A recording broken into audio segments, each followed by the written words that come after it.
All right, so we're continuing through, wrapping up Chapter 5, Transient Conduction. I'm skipping periodic heating. I'm skipping this section 5.8, and we skipped general lumped capacitance to help you focus your reading and studying. Today, we're just going to cover the finite difference method for transient conduction. We already had the finite difference for steady-state conduction, true? And we did emphasize quite a bit on the semi-infinite solid. We also emphasized on the spatial effects, especially that one-term solution where you have to have the zeta, the C1, and that's only good if the Fourier number is greater than about 0.2. And then lumped capacitance, we made a big deal of the lumped capacitance. And so if you can check to see if it's valid, you want to use it. How do you check? The BO number less than around 0.1. And then you use the lumped capacitance solution. But today, into the finite difference method for transient conduction problems. Well, let's do this. Let's ask a clicker question to begin it. 3 transient temperature profiles. This is straight out of the textbook. Case A, case B, case C. And the question is, which of these 3 cases, which case, not plural, which case has a convective boundary condition? Case A, B, or C? Is everybody in? Go ahead and stop then. Let's go ahead and stop it. So one of the themes is trying to get not only the right differential equation, but one of the boundary conditions so that you can have a well-posed mathematical problem and then solve for it. Either temperature as a function of space, temperature as a function of space and time. Well, this for all 3 of these, you could see that they all have a uniform temperature, T initial, throughout the semi-infinite solid. And so you start it here, and you start it here, and you start it here. So this is the face that's exposed at x equal to 0. This is x equal to 0, x equal to 0, x equal to 0. And either you have specified temperature, such that the temperature at x equal to 0 at all future time is given to be a value, maybe Ts. And so every one of these red lines showing a different temperature profile in the semi-infinite solid has a temperature of Ts to begin with at x equal to 0. That's one of the types of boundary conditions. That's a specified temperature boundary condition. Another type of boundary condition is if you have Q double prime at the surface is equal to minus K, the partial T with respect to x at x equal to 0 for all. That's a applied heat flux. It's applied heat flux. It's forcing that heat in. It's really hard to sketch that accurately, but if you look at the slope of this line and the slope of that line and the slope of that line is always the same, no matter what t is. These are increasing time, aren't they? So this maybe is 1 second, 10 seconds, 100 seconds, something like that. And they have the same slope because Q double prime is the applied heat flux. And the way we typically think of that is that's a constant. It doesn't change with time. All right. The last one, though, has T infinity. That's our convective boundary condition. They're actually even sketching the temperature profile out into the fluid, are they not? Isn't this out into the fluid on that side? So the convective boundary condition, it's like this. I have so much heat flux that's convective into a very thin little control volume right at the surface, and that has to equal the conductive heat flux out. The convective heat flux written this way will have that H, T, infinity minus the temperature at 0 for all future time, so that's the surface temperature, is equal to minus K, the rate of change of T with respect to x, evaluated x equal to 0 at all time. So notice that the boundary temperature changes for different plots. So Ts is not constant. The temperature here at the surface is not constant. With time it goes up. All right, so this is case C. Isn't that the best answer? Wasn't case C the convective boundary condition? Did I not give you enough time or what? Should have been longer time? Oh, it should have been obvious. Well, okay. Okay, let's try another question. In a semi-infinite material, the temperature is often a function of time and space. Like T is X and T.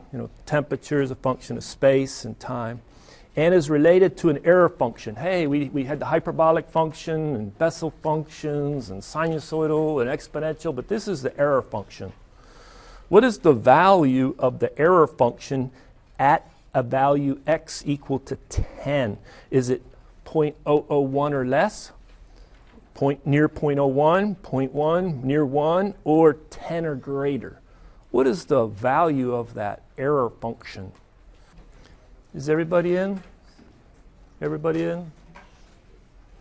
Let's go ahead and shut it down then. So we'll stop. Well, the error function is just like somebody says, sketch the exponential function. If you sketch the exponential function, normally you start at 1 and you go off decay to 0, true? Somebody says, sketch this function, that function. Anyway, the error function starts at 0 at the origin, climbs up, and tapers off. What does it taper off close to? 1. When is it, let's say, 0.99? 99% of the way to 1. When is it that? It was around 1.8 something, 1.83, something like that, right? And then we said, oh, the thermal penetration depth, take that 1.83, multiply by 2, and you get that the penetration into a semi-infinite material is about 3.65 square root of alpha t, kind of unraveling the analytic solutions we worked with before. So if I come out here to 2, well, it's a little closer to 1. If I go all the way out to 10, what is it? A lot closer to 1. So the best answer is D. True? Isn't that it? That's what it is. Okay, maybe the next question is a little easier. What are the SI units for the similarity variable that we used in the semi-infinite solution to the temperature profile? We used the similarity variable. What are the SI units? Is it dimensionless? Is it seconds, inverse seconds, space x, like in, that should be meters, I'm sorry. This is meters, or inverse meter, typo. So what are the SI units for the similarity variable eta? Everybody in? All right. So what was the equation for the similarity variable eta? X divided by the square root of 4 alpha t. All right. Help me a little bit. What are the SI units of alpha? Meters squared per second. So what are the SI units of alpha t? Meters squared. What are the SI units of the square root of 4 alpha t? 4 doesn't have units. Meters. So what are the SI units of x? Meter over meter? Dimensionless.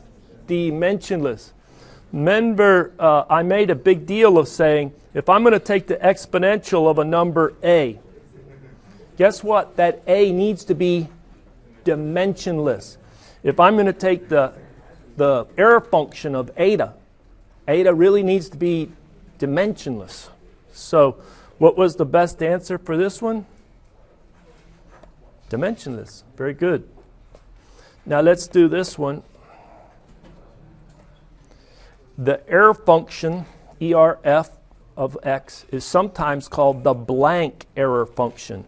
Is it the quadratic error function, the complementary error function, the Gaussian error function, the normal error function, or the Helmholtz error function?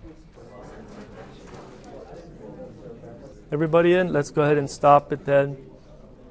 And we show the results. And it is the Gaussian error function. It looks like a Gaussian distribution. Looks like it's something from statistics class. What is the complementary error function? 1 minus the error function. So that error function starts at 1 and goes to 0, the complementary. All right, so we're done with that. I think I have one more. Which of the following is the definition of the similarity variable that we used in this class last time for a semi-infinite material? All right, everybody's done? And wasn't this the correct answer, D? Now let's talk about transient analysis using the finite difference method, a numerical technique.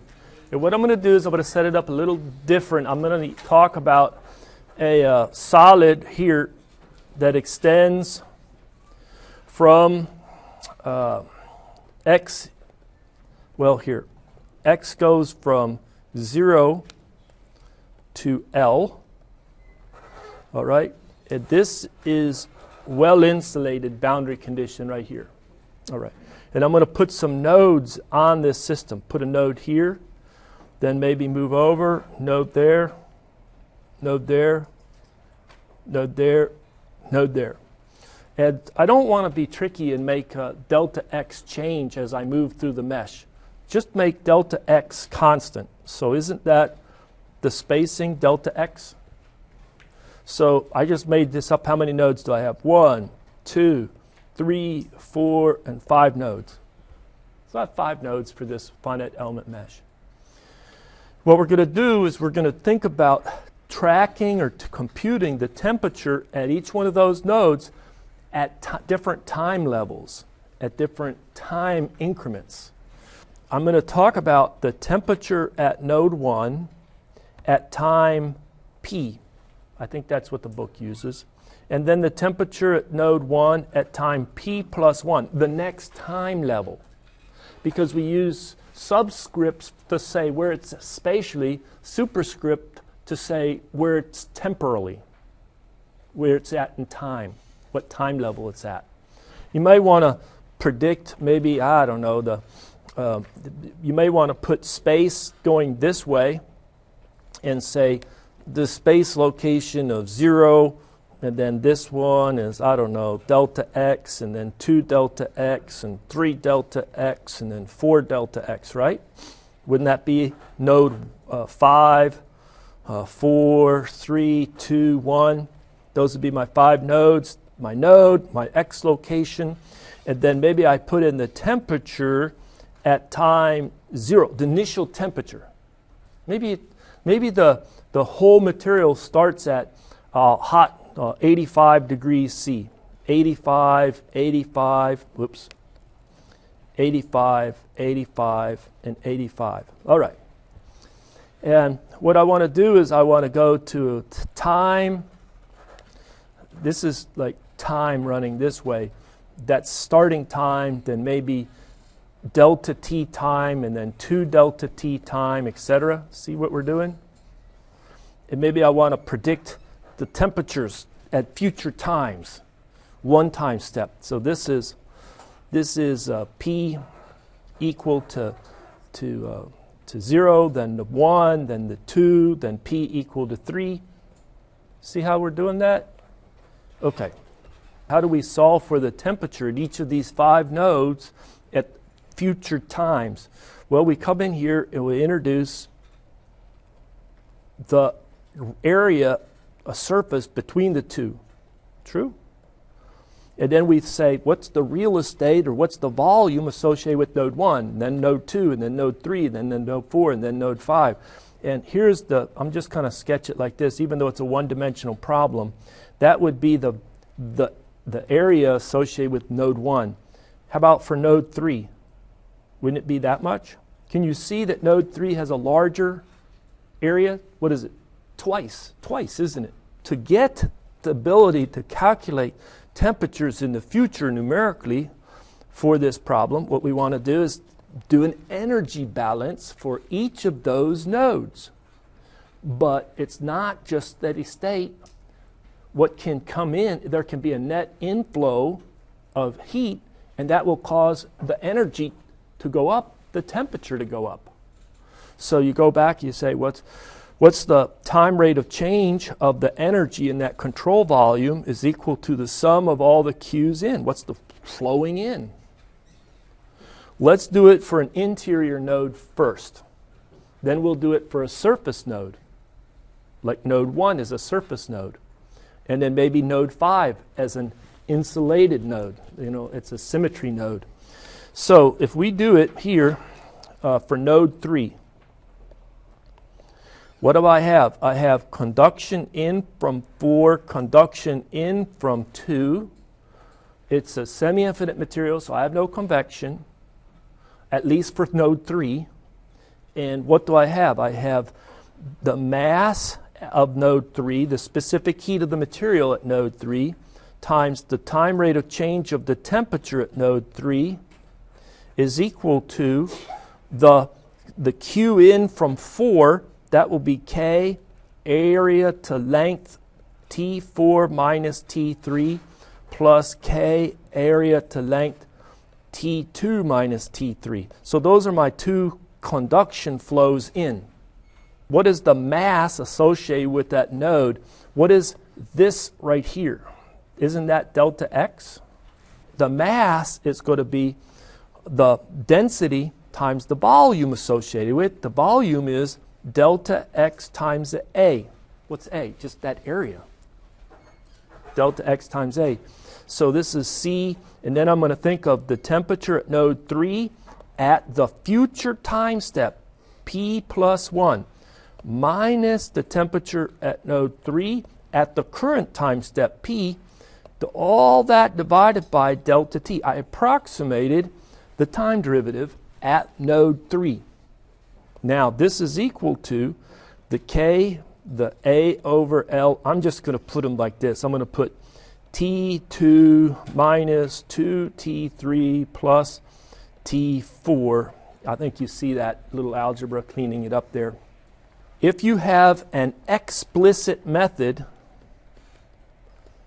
that's the one we're going to cover right now, explicit method, then you would evaluate the temperature at 2 at the current time level, and the temperature at 3 at the current time level, and the temperature at 4 at the current time level. But what would be different if you used an implicit method? You would evaluate all those temperatures on the right-hand side at the future time level, P plus 1. The implicit method I'm not going to cover, but that's the only thing you would change. And then you could also do this. You could say, instead of evaluating these at either the current time level P or the future time level P plus 1, I could evaluate it at the combination of the two, half and half. Crank-Nicholson is in your numerical methods book, and it's kind of a hybrid of the two, and it actually has some very good convergence and stability characteristics. And so, as well as Runge-Kutta, that's another technique you could use, Runge-Kutta, but you'd have like a Runge-Kutta 4-5 or some other technique. But this is simple Euler. Euler implicit, Euler explicit. So let's just cover the explicit. So those temperatures are evaluated at that time level. Are these areas the same? Yeah. And actually those areas, I didn't make a big deal of it. It's that area, but they cancel at this point. Let me rearrange this a little bit.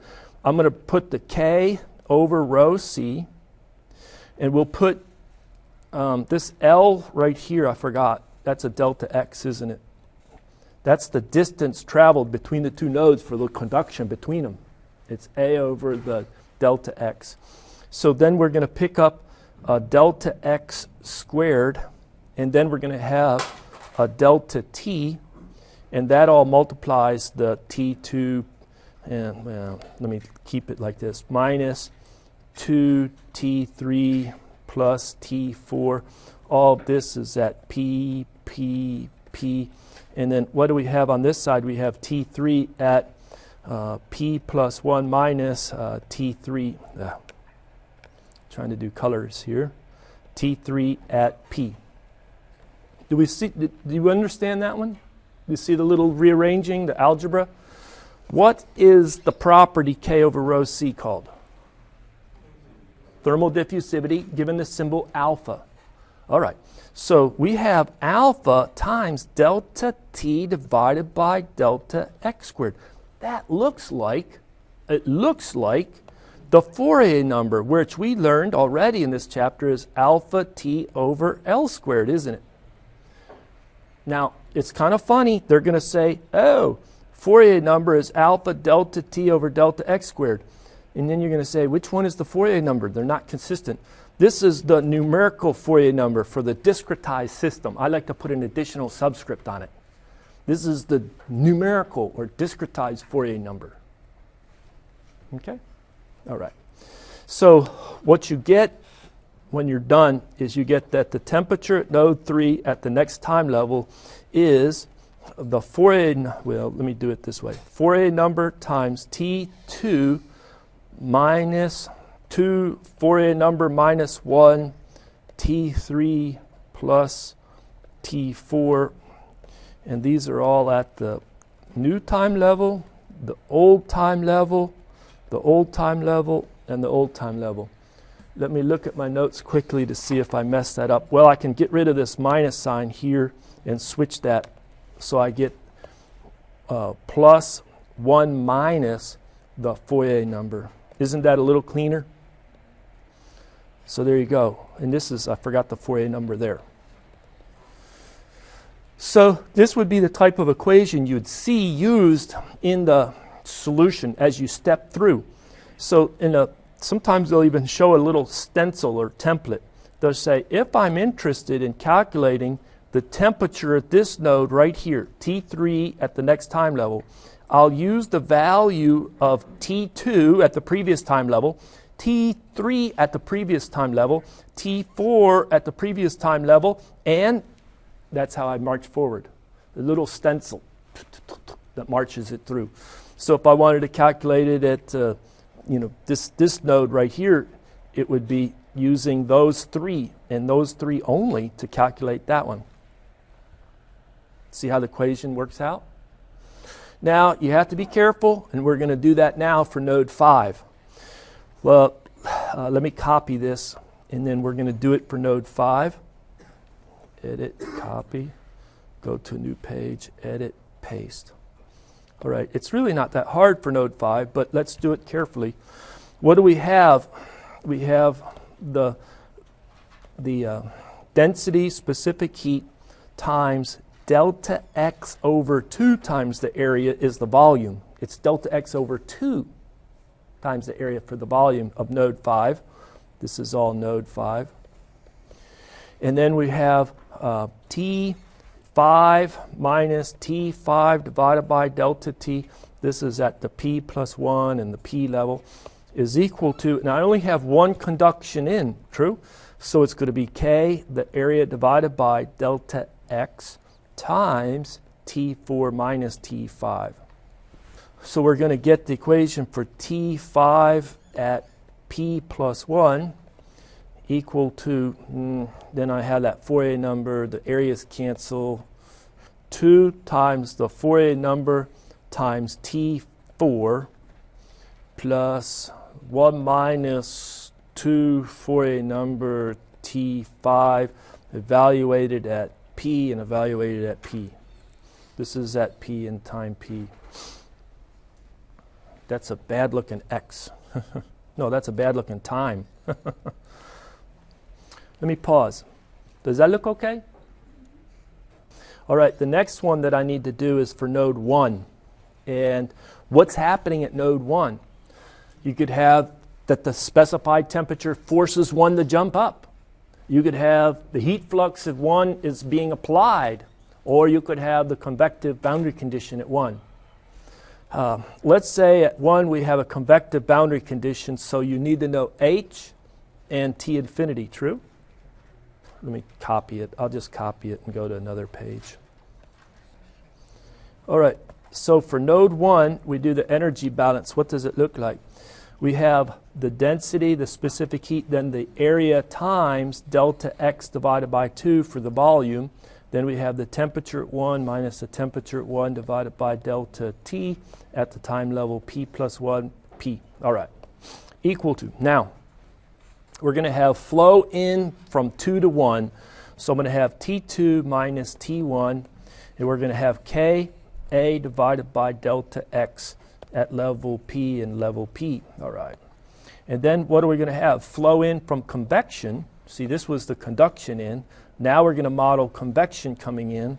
So we have HA T infinity minus T at 1. Now, typically that is a constant, isn't it? So we don't really put time levels on it. T infinity is just to expose it to a constant fluid temperature. Okay. Well, let's go ahead and cancel our areas. Let's go ahead and bring over those other terms. So we're going to have the T at 1 minus T at 1 equal to, this is P plus 1, P. What do we pick up? 2K divided by rho C delta X squared delta T times T2 minus T1. How about this? I'll have an H. I'll have a rho C delta X2. All right. And then we're going to have this T infinity minus T1. I'll put the superscript P, P, P. All right. We already did this one. Alpha delta T delta X squared. So that's 2 times the numerical Fourier number. So T2 minus T1 to the P. Boy, I sure do wish there was a K here. Well, now there is one, right? I multiplied by K over K. So now I have alpha. And I forgot to bring over my delta T. Don't I need a delta T right there? Yeah. So we have alpha delta T. I wish there was another delta X down there. No problem. We'll put a delta X and delta X, right? And so what is this group of terms right here? That's my Fourier number, my numerical Fourier number. What's left over? Well, we have an H delta X with the 2 divided by K. This is T infinity minus T1 to the letter P. There you go. All right. Somebody looks at this group of terms. Hey, I think I've seen something like that before. What does it look like? BO number. But BO number we learned was HL over K. This was a numerical BO number. H delta X over K. Discretized BO number, mesh BO number, something like that. So what we do is you could replace that by the BO number. So let me do this. We're going to get T1 at the next time level, P plus 1, is equal to, put everything with T2 at the previous time level, but that is just 2 times the Fourier number times T2. And then we'll put everything times T infinity. Okay, well, what's times T infinity? 2 times the BO number and the Fourier number, numerical for the mesh. That's a T there. And then everything that multiplies T1 to the P. All right, well, what multiplies T1 to the P? Well, we'll pick up the 1 from the left-hand side, bringing it over, minus 2 Fourier number from the first term on the right-hand side. And then the second term, I didn't leave enough room, did I? Is going to be minus 2 BO number, Fourier number, all times T1 to the P. Well, so what you do now is I have the equation for node 1. I have the equation for node 5. I have the equation for each interior node. And now we just put them together. And the way I set it up, this looks like Excel to me. So let me jump to Excel to wrap it up, okay? So you can see how it works. So I put in a bunch of information over here. All right, so you can just almost just focus on that information first. So put in the time step, put in dx. So this problem has a mesh spacing of 3 centimeters and has a thermal conductivity of 15 watts per meter degree C. Rho C is just a product such you get the alpha to be 1.5 times 10 to the minus 6. So they're the units on and the value of rho in C sub P. The numerical Fourier number is calculated to be a half, it's dimensionless. The initial temperature is 85 in the system, and you have a fluid that's set to be T infinity of 20 with a convection coefficient of 50 watts per meter squared degree C. So you can calculate a numerical BO number as well. The overall length is 0.12, so you have 5 nodes going from 0 to 0.12. So here are your 5 nodes. I think I put the 5th node at the furthest in, and 0 is at the boundary condition, but that's okay. I straighten it out in a second. This is the overall BO number and overall Fourier number. The overall Fourier number is the alpha, the time to the final time step, which is 2,700 seconds. We're going to run this out going 1, 2, 3, 4, all the way out to 2,700 seconds in 300-second increments, okay? Let me escape this. Let's forget about the zeta and the C1 because we have an analytic solution to this, so we can compare the analytic solution. That's done at the very end. So thinking about the time running in minutes or the time in seconds, either way. I have the node number. I put node number 0 for the infinity, the fluid. And then this is the spatial location such that at the surface it's 0. I should have just switched that around, 0.12 down to 0 for the center line. I can do that real fast. Maybe it'd look a little neater, huh? So we put 0.12 there. And then instead of adding dx, we'll subtract dx. All right. And then I have to copy that formula down. There. It just changes, nothing else. Okay. So I put in the 85 everywhere, and then it's subjected to the fluid temperature of 20 degrees. And so this is the equation that we just implemented for that node 1. Okay? You can see it uses the BO number numerical, the Fourier number numerical, and it's hopefully pretty straightforward. All right. And then this one is the interior node. You just have the Fourier number, numerical Fourier number, all the way down to this one, and then we implemented the one at the insulated boundary condition. Okay.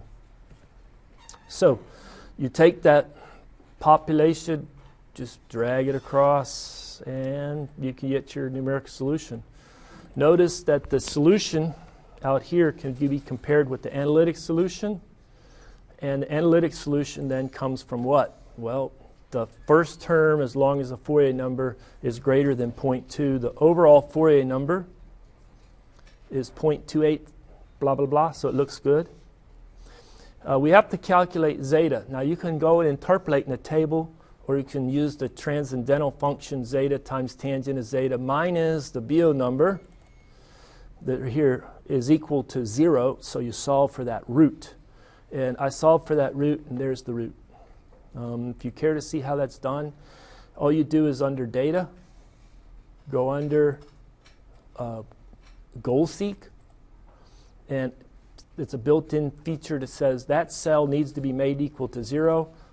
So I say drive it to 0 by changing this cell, and so it does root finding. Let's say I didn't know its value, 0.3 was the initial guess. And so that needs to be 0. It's not 0, so I'll just do the same thing and you'll see it converge. So set it to 0 by changing this cell. And there you go. So, and then what about C1? Well, it's just the equation in the textbook for that coefficient C1. And then you can evaluate theta at 0 at the center. And then you see that this gives you the temperature at the center. It's an equation from the solution that we did earlier. And then if you use the cosine of zeta evaluated at x hat of 1, then you get a slightly lower temperature. And those are what you say pretty good comparison, aren't they? That's a pretty good comparison. That's a pretty good comparison. For a pretty rough mesh. For a pretty rough mesh. Thank you very much.